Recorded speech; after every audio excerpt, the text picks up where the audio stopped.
Welcome back into Local News Live. I'm Camila Rueda here with Victoria Shirley. We're going to get to some local stories from our stations across the country, but first we want to get to those national stories. So let's go through our top stories again now that we have that corrected. We're going to go through your top national headlines across our nation today. Okay, so today is the first day of school in Uvalde, Texas. While it may be a happy occasion in most communities, of course, in Uvalde, there is hurt and grief associated with the day. Also, experts worry a massive UPS strike could be brewing, and a New Mexico County commissioner has been removed for his involvement in the January 6th riot. Juul is expected to pay $438 million in a settlement over marketing practices. All right, let's jump into that first story for you now. Students in Uvalde, Texas have officially gone back to school, but unlike most places in the country, it was not a joyous first day back. Students and staff are still grieving after a deadly shooting at Robb Elementary in May. So to help kids cope, therapy dogs also headed to the classrooms. It was a small gesture to help them feel more comfortable and at ease on a day that might be scary for some.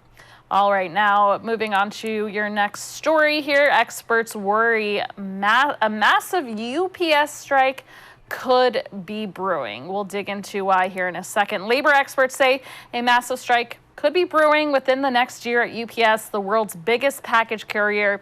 It comes ahead of a high-stakes showdown between the company and the Teamsters, one of America's oldest labor unions. Their current contract is set to expire at the end of July 2023. Contract negotiations between UPS and the Teamsters are set to begin this spring. But before talks have started, experts are predicting the company's drivers and package handlers will end up going on strike. It would be the largest strike against a single business in U.S. history and would affect nearly every household in America. An estimated 6% of the nation's gross domestic product is moved in UPS trucks every year. The shipping giant moves 21.5 million U.S. packages a day. The Postal Service, Amazon, and FedEx wouldn't be able to cover the shortfall in the event of a strike at UPS. All right, now we're going to be talking about two firsts. Nearly 2 years after the January 6th attack on the Capitol, the first time an elected official has been removed. Of course, we're talking about the two firsts I had mentioned, so let me pop up some video for you. The first time an elected official had been removed from office for participating in the riot that day, and the first time a judge has officially ruled what happened was, quote, an insurrection. New Mexico County Commissioner Couy Griffin has been asked to clean out his office after a judge decided he violated the 14th Amendment when he took part in the Capitol attack. And he won't be able to hold any elected positions in the future, either on the state level or even the federal level. The judge said Griffin's attempts to justify his actions, quote, amounted to nothing more than attempting to put lipstick on a pig, end quote. Griffin is an ardent conspiracy theorist and founder of a group called Cowboys for Trump. Even after the 6th, he continued to push claims of election fraud, refusing to certify primary results in his county this summer. He was found guilty of trespassing on U.S. Capitol grounds earlier this year. All right, some news we've covered here on Local News Live. Popular e-cigarette maker Juul will pay nearly $440 million to dozens of states in a settlement. The announcement comes after a 2-year probe into the company's marketing and sales practices. It found Juul deliberately marketed its products to young people, even though cigarette sales to underage people are illegal. Juul's marketing efforts included free samples, social media campaigns, launch parties, and using young-looking models in its ad campaigns. Also, the packaging was easy to hide, and the fruity flavors were popular among teens and kids. The current settlement will limit Juul's sales and marketing abilities. Juul responded in a statement that the settlement is, quote, a significant part of our ongoing commitment to resolve issues from the past. In June, the FDA ordered Juul to stop selling its products, but a court blocked the FDA ban, so the products are still for sale in the United States. All right, some sad news from a study after the pandemic. An estimated 10.5 million children lost a caregiver because of the COVID-19 pandemic. Research published in the medical journal JAMA Pediatrics found that a majority of the children were orphans, while 3 million lost their primary caregiver. JAMA studied data from the World Health Organization, and most of the children impacted live in Africa and Southeast Asia. A study from the American Academy of Pediatrics found children of color accounted for 65% of children orphaned by COVID-19. Incredibly sad story there. I'm going to pop up my co-host here, Camila Rueda. Camila, we covered some hard news there, but it's always good to kind of break through some of that hard news with some good, some interesting. Good, interesting, funny, anything to lighten the mood a little bit. Right, sometimes bizarre. Yeah. So I actually think this next story covers all of the above. Oh, okay. So let's go ahead and talk about it here. All right, Labor Day is officially in the rearview mirror, and all we see up ahead is pumpkin spice. But is this taking it a bit too far? Nissin's Cup of Noodles is releasing a pumpkin spice flavor this October. The instant ramen is sauced with a special pumpkin spice seasoning. You just need to add some water and put it in the microwave, and Nissin says it's, quote, perfect blend of sweet, savory, and spiced. If you really want to make a treat, the company suggests topping off your noodles with some whipped cream. The fall flavor will be on the shelves in select Walmarts next month. Okay, Camila, would you try this? I will definitely not be putting whipped cream in any cup of noodles. That is not right, that video there, but I might try it. You know, everyone's already talking about pumpkin everything. Do you think it's too early, or do you think it's about time? I think it's too early, and I think this looks pretty nasty. Yeah. Yeah. Not very appetizing. I don't know. I know, and I agree with your assessment that you probably shouldn't be putting whipped cream in soup. It just, yeah, doesn't go hand in hand. No, it does not go together. Well, that's very interesting. So. Very interesting, to say the least. Pumpkin everything. Pumpkin everything. Some people are all about the pumpkin, so you never know. All right, thank you, Camila, for joining in on the fun with me there. Well, that was a look at your top national stories across our nation for today. We hope you enjoyed that recap. We are going to go ahead and go now to Camila Rueda, who is standing by because she is going to go through some of our top local stories. So let's go ahead and toss to her right now. Let's go ahead and get to those top local stories from our stations across the country, starting with a big story out of Memphis, Tennessee. This is our station WMC, where the search for Eliza Fletcher is over. She went missing while she was going on her morning run. Today was the 4th day of that search when they found her body. Our station WMC has more details on what happened. Edmund, Joe has the evening off. It is a heartbreaking end to a 4-day-long search for Memphis mother Eliza Fletcher. Just 12 hours ago, human remains were found in South Memphis, and this morning, Memphis police confirmed those remains were Eliza Fletcher. We have live team coverage tonight with reaction from friends of Fletcher. We begin with Action News 5's Parker King, who is live in South Memphis. And Parker, you were there last night and today as well. What can you tell us? Well, Joey, we received new court documents this afternoon that told us law enforcement noticed tire tracks in the tall grass behind me. Later on, yesterday evening, Eliza Fletcher's body was found, as well as a trash bag around a quarter of a mile away that contained the clothes she was wearing on the morning she was kidnapped. The search for Memphis woman Eliza Fletcher ended here at the corner of Vance and Person in South Memphis after nearly 4 days of searching. A garbage bag was found nearby containing Fletcher's clothes. Today is a very sad day in the city of Memphis. Tuesday morning, a joint press conference was held where law enforcement gave more information into finding Fletcher's body Monday evening in the tall grass next to this vacant home. Further forensic investigation by the MPD traffic unit positively identified the body was, in fact, Eliza Fletcher. The man charged with her murder, Cleotha Abston, went before a Shelby County judge Tuesday morning, facing charges of aggravated kidnapping, tampering with evidence, and fraud. New charges were added shortly before his arraignment. Here's newly elected Shelby County DA Steve Mulroy. Contrast to whatever baseless speculation you might have seen, we have no reason to think this was anything other than an isolated attack by a stranger. Back on Victor, a memorial to Fletcher has begun to grow at the site she was found. I was asking them, and I was trying to help them find her. And so I just wanted her to be alive, and I wanted her to be safe. Josephine McGee leads a nonprofit for abused and battered women in the area. She says her sister was also kidnapped and murdered, and that she felt it was important to contribute to the outpouring of support for Fletcher's family. I'm devastated, and I know she was in a lot of pain.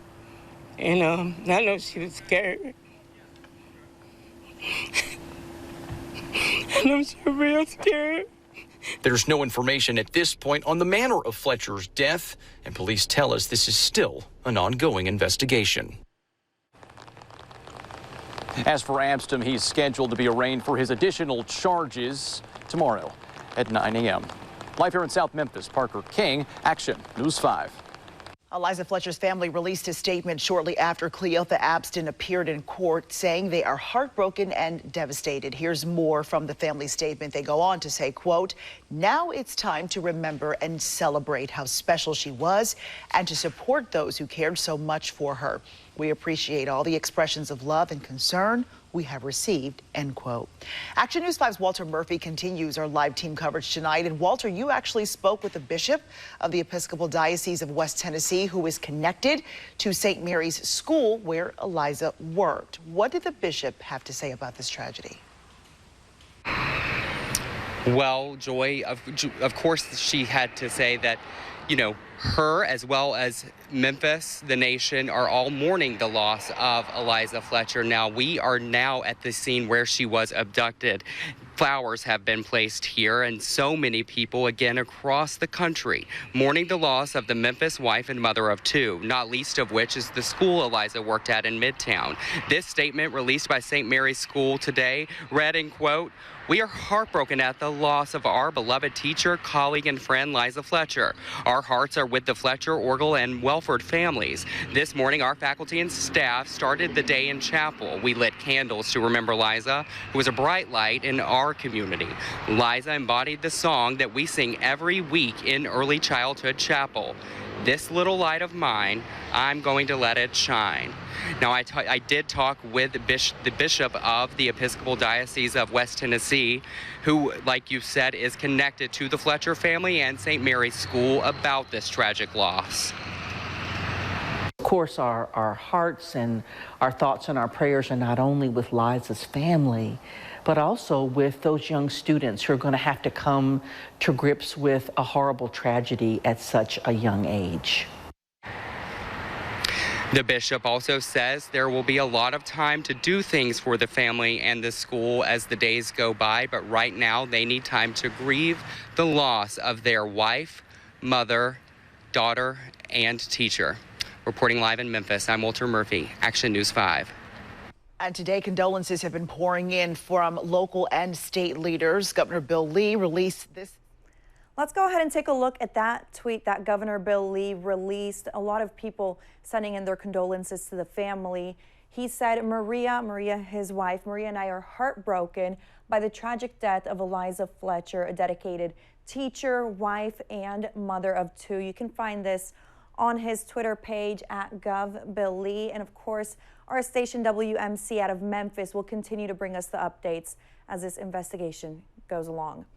And now I want to take you over to our station Live 5 News. This is out of Charleston, South Carolina, where there was a shooting earlier today at the DMV. A lot of people were there, as it usually is pretty busy at a DMV. 2 people now hurt. Police still on the search for the gunman. Let's go ahead and join our station, WCSC. Massive search happening right now for a gunman who Berkeley County deputies say shot 2 people in a DMV this afternoon. We have had team coverage all afternoon since that shooting happened at about 1:30 in Ladson. Emily Zuhowski has the details of what we know right now. This is the DMV where 2 people were shot on a busy afternoon today. The Berkeley County Sheriff says this DMV was full of people and a pretty chaotic scene unfolded. BCSO says it happened around 1:30 p.m. this afternoon. Sheriff Dwayne Lewis said the incident began as some sort of argument between people in the parking lot, and the incident was not related to the DMV. At some point, the argument moved inside, where Lewis said the suspect went after a victim and opened fire. Lewis said it appeared the first victim was the target, while the second may have been an innocent bystander. Now the search is on for the suspect, with around 40 law enforcement agents working together today using helicopters, canines searching cars and nearby homes to find him. Deputies say the suspect is this man, who they describe as 6 foot tall with a slim build, about 18 to 25 years old, wearing skinny jeans, a gray sweatshirt and Crocs. They say he was driving this maroon Nissan Armada with a large white decal on the back passenger side window. Sheriff Lewis said you can call them, the Berkeley County Sheriff's Office, or Crime Stoppers with any information. Reporting in Ladson, Emily Zuhowski, Live 5 News. Police still searching for the man who opened fire at the DMV. And of course, this was the scene. Everything was taped off and the DMV closed. So a lot of people missing appointments, but nobody dead quite yet. If you do recognize the man in that video, in the picture that they showed, make sure you contact police. All right, now we're taking you over to AZ Family. That's our station out of Phoenix, Arizona, where one man, Dr. Evan Dishon, this man here, died after a hike. He went on a hike with a group and they ran out of water. Their phones died. It was a very dangerous situation, as a big part of the country is in a large heat wave. So let's go to our station, Arizona Family, where they can give us more information. Dangers of hiking in extreme heat, and sadly today we are seeing why. Yeah, one person is dead after hiking north of Cave Creek earlier today. Other hikers had to be rescued as well. Holly's working this story. She's live with more information on what happened. Holly. Well, Yetta, there were 6 hikers. All of them had to be rescued from a helicopter off of that mountain. One person was taken in an ambulance to the hospital. He later died from heat exhaustion and heat stroke. Now, this was a very large response out at that trailhead. It was Scottsdale Fire with Daisy Mountain, Phoenix Fire, and MCSO called out to the 6 hikers who were suffering from heat emergencies just before 1:30 at the Spur Cross trailhead. Scottsdale Fire Captain Dave Folio tells me the hikers were about 4 miles in on the trail when they ran out of water and they got lost. He says their phones were also dead. They had to borrow someone else's to call 911. Now, the hiker who passed away was only in his 20s. Folio says the others should be okay, but he says this heat is not something that people should be messing with. When we got out on that trail, the temperature on the asphalt alone was reading 127 off our truck, but I think it was 109 outside. So it was extreme heat. They should have been off the trail probably 3 or 4 hours ago. Just have a plan and know your limitations. That's the message we're trying to get out. Now, Folio says they had about 6 to 8 firefighters on the ground about 3 miles into the trail. That was as a safety precaution in case something were to go wrong with the helicopters. Luckily, none of them suffered from any heat injuries. Now, unlike some Phoenix hiking trails that close down from 11 to 5 under these excessive heat warnings, here in Scottsdale, the trails are open. So Folio is really just urging the community to get out early and make sure you have tons of water. He also says planning your hike will be very helpful. Live in Scottsdale tonight, Holly Bach for Arizona's Family. Holly, thank you. The majority of Arizona still under an excessive heat warning, so taking hikes, long walks can be extremely, extremely dangerous. And of course, the man was identified as Dr. Evan Dishon over there in Arizona. You can find the story on our station's website, azfamily.com. And now we're going to 14 News WFIE out of Evansville, Indiana, where this woman, 35-year-old Keisha Moordock, stole thousands, and not just a couple thousand or tens of thousands, but hundreds of thousands of dollars from a Walmart that she worked at. Here's our station, WFIE.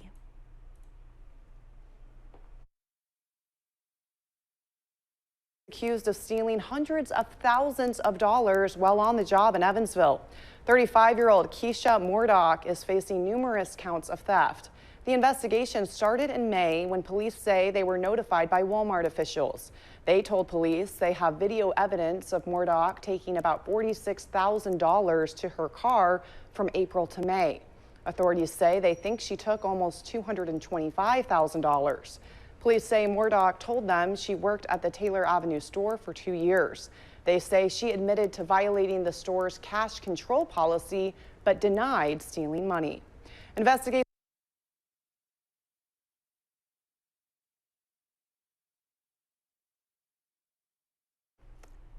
That was a wrap up of our great TV stories. A look at our stations from across the country and things to know for your Tuesday night. All right, let's go ahead and take a quick break here on Local News Live. We'll be right back.